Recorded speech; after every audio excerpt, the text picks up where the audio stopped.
Hi guys, if you are trying to find the reset button on your Hisense TV, the location is actually depends on the specific model because many of the newer Hisense TVs no longer have a large visible reset button like the older TVs did.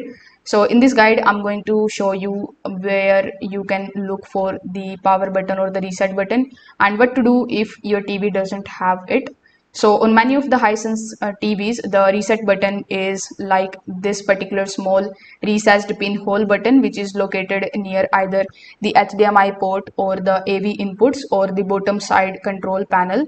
So it will be also usually labeled as a reset, and it is small enough that you may need a paper clip or SIM ejector tool in order to press it.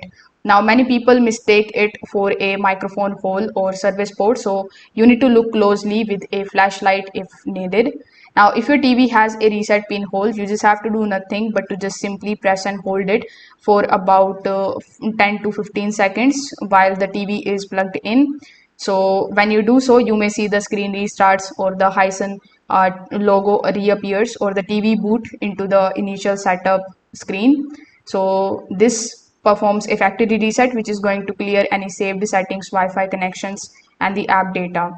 So many of the newer Hisense Roku TVs or the Google TVs do not include the dedicated reset pinhole button. So in this case, you just have to go to the settings of your TV.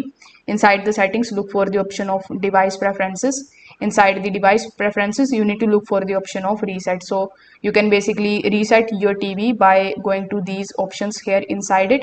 So that's how you can do it. Thank you.